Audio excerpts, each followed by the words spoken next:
What's going on, everybody? Hell, we're out here today in the field finishing off some fence. Been meaning to do. As you can tell, they've ate this down pretty good. Well, probably a little too much. It's not awful and it ain't great. But the field over there, hopefully this will last a little bit longer. But for the time being, they're down there munching away. The goal is to open more and more of this up and eventually get to the point to where I am sectioning it off, moving them every day, every other day, so on and so forth. Rotational grazing. That's the ultimate goal. But for the time being, until I have everything in place, this is how it is. But the fence, as you can see, here's the fence. And you'll see the line right here is where the fence was.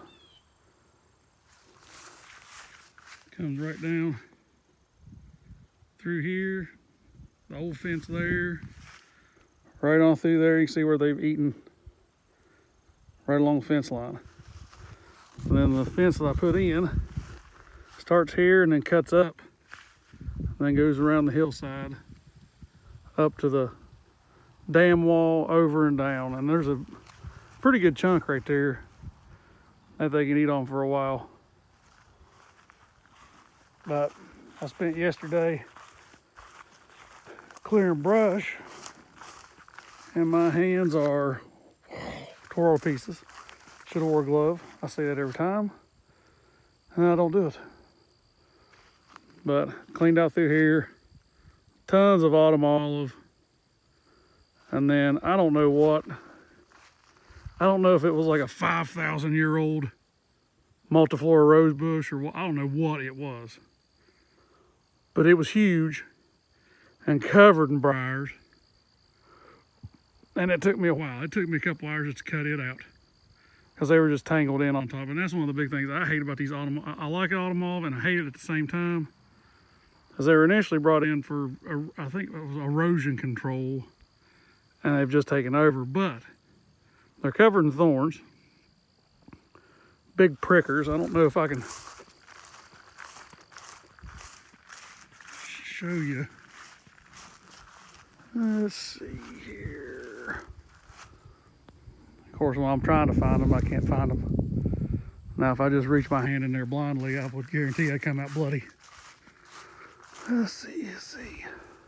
Okay, we'll look like right here. See that? That is sharp, and that hurts. And there's a bunch of them on there. And they'll get a hold of you pretty good. So, they're not the friendliest, but the sheep like to eat them. I went ahead and piled them up inside here. I'll let them pick all the leaves off of there, and then once that dries out and everything, I'll set that on fire. But cleared all this out. Wasn't awful, but it wasn't great. Should have had gloves. But hindsight's 20/20. So this should give them another while eating in here before I have to move them over into the other field. So this stuff pretty tall. And I took it a little farther up into our yard than I was. It is what it is. We'll let them eat on it. It ain't gonna hurt nothing. You can't even see that part of the yard from the house anyway. It's over the hill. But he'll clear off the dam wall and get all this ate down. Hopefully not terribly fast, but now this fence. I was going to leave the fence posted, and I thought, nope, that ain't going to work. And plus, I can use them elsewhere. With those sheep, if those fence posts were still here, those sheep, I guarantee you would not go over into that. Wouldn't do it. It's an electric fence. it is mostly, they could go through it if they want to. They could probably jump over it if they wanted to. I mean, this one here, it's not even up to my waist. So, I mean, it's, I don't know, what, 3 feet maybe? But when I was trying to move them from the other field into here, I took the fence down and made a lane where that old fence was, and there wasn't a fence post or nothing there. There was nothing in the way, nothing impeding them from coming over into this field, and they would not do it. I shook corn, I tried to drive them in, I tried everything to get them over. I left it open for a day. I left it open for 24 hours easily, and they wouldn't go, they wouldn't even attempt it. So I'm gonna have to take all these posts out, and it still might even take them a minute to go over in there just because of the line that they've been walking, and they know it. So the psychological barrier is it's a real thing, and once they get it in their head, like, man, I don't want shocked, they're not gonna test it. Now, granted, if something come out here and was running them real hard, or say a dog, or this ain't gonna keep a dog out, and ain't gonna keep a coyote out. I mean, it may deter them for a minute, but there'll come a point when I'm sure I'll have an issue with dogs. There's dogs. See, the road's right out there, and I used to live right over there, and there were dogs up and down this road all the time. People have had a lot of issue with others in this area letting their dogs just run rampant, killing chickens and chasing calves and doing all kinds of stuff. And it's just something I'm gonna have to watch out for. But with that being said, if something could come in here and chase them and push them real hard, they go through that fence. I mean, to avoid death, I'm sure they would definitely go through the fence. But I don't know if I made a video. I know I talked about the little shelter I built for my minerals. They're going in there and they're eating out of it now. They wouldn't before. Scared to death of it, wouldn't go in it, wouldn't poke their head in it, wouldn't nothing. And I took some feed, shook a little bit of feed, and got them over to it and poured it in there, and hesitantly, they wanted that feed bad.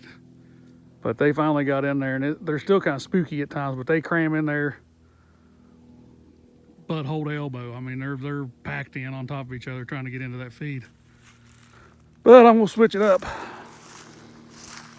I put this together. It's starting to cool down here quite a bit, and the shade tree is, well, it is what it is. It ain't gonna keep the rain off. I mean, I know I'd rather them not spend a bunch of time in a barn or anything like that, but to keep them a little bit dry if they want to, they can lay out there in the wide open all they want to. But if they want to get up underneath here, they can. Now I've got it oriented to where it should block a little wind, block a little rain. It ain't perfect. I mean, it's made with 2 pallets and a tarp. But they've spent a little bit of time in it. And you can see here I've got a feeder in there. I'm gonna start throwing some mineral in there and getting them used to coming inside of here, because at some point when I need to get them out of here, out of this and move them out, I'm gonna need to catch them. And if I can throw feed in here and get them used to coming in, I'm gonna block off one side of it and essentially just make a cage. So when the time comes that I have to move them, I can get them in here and I can take them away, move them where I need them moved. So this has multiple purposes, not so much just keeping a little dampness off of them, but at some point I'll need to catch them, and I'm not just gonna chase them all over the field trying to get them to do what I want to do, because that just don't work. But they're all fat and happy. And I'm pretty well done with the fence. Taking these posts up, I'll probably put some of them step ins along gaps in that fence because there's a couple. I try to space them out every 20 feet. Some of them a little bit farther, so I'll put me a step in right there. There's a couple spots where the ground's a little uneven, so I'll put some step ins there to pull the fence down or move it up, whichever way. But yeah, that's it. It's a beautiful day out and it's not too hot, and other than my hands hurting, which makes it hard to do much of anything. And it's a good day. But there you have it. Later.